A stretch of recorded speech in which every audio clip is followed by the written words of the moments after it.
Hello friends, শুভ দুপুর সকল Facebook ফ্রেন্ডদের জানাই। আশা করি তোমরা প্রত্যেকেই ভালো আছো, আমিও ভালো আছি।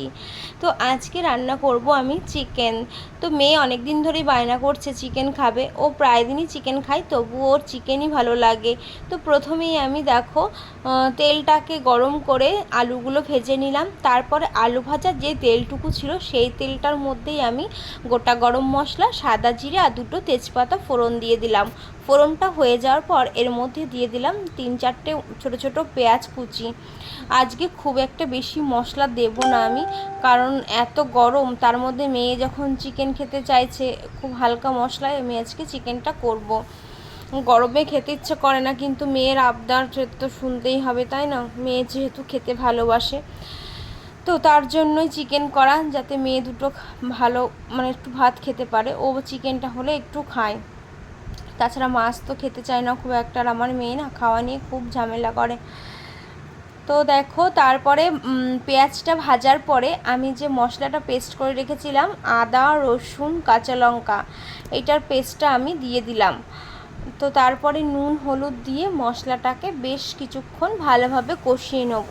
মশলাটা অর্ধেকের বেশি আমি এখানেই কষিয়ে নেব, তারপরে চিকেন দেওয়ার পরে বাকি অর্ধেকটা কষিয়ে নেব। তো মশলাটা দেখো আমার বেশ কিছুক্ষণ কষানো হয়ে গেছে। এরপরে আমি দিয়ে দিলাম টমেটো কুচি। মশলাটা যখন ধরে ধরে আসছিল ঠিক সেই সময়ে আমি টমেটো কুচিটা দিয়ে দিলাম। তাহলে টমেটোর যে জলটা বেরিয়েছে ওটা দিয়ে মশলাটা আরও কিছুক্ষণ কষানো যাবে, তাহলে আর লেগে লেগে যাবে না।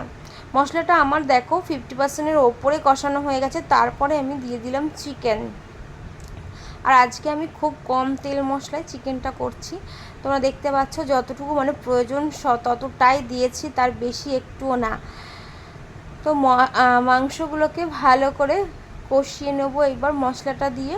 এক হাতে ক্যামেরা ধরে রয়েছি, ভালো করে কষাতে পারছি না, নাড়তে পারছি না আর কি। তো তার জন্য ক্যামেরাটা কিছুক্ষণ রেখে নিয়ে ভালো করে কষিয়ে নিচ্ছিলাম মাংসটা। তো মাংসটাও অনেক কষানো হয়ে গেছে। আর এদিকে মেয়ে যেন কি করেছে, বাটি নিয়ে পাশে দাঁড়িয়ে রয়েছে, বলছে মা কষা খাবো। বাচ্চা মানুষ যা হয় আর কি।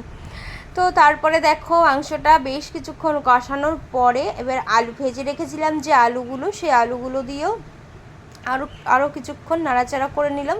এবারে তারপরে পরিমাণ মতো জল দিয়ে দিলাম। খুব একটা বেশি জল দেব না, কেননা খুব একটা ঝোল ঝোল করবো না, মাখা মাখা করবো আজকে চিকেনটা, যেহেতু মামের জন্যই করা। আর আমরা খাবো মাছ, ওরা মাংস খাবে। তো দেখো যাই হোক, আমার চিকেনটা কিন্তু কথা বলতে বলতে হয়ে গেছে। আর এই দেখো আমার চিকেনটা রেডি হয়ে গেছে। তোমাদের কেমন লাগলো ভিডিওটা জানিও কিন্তু।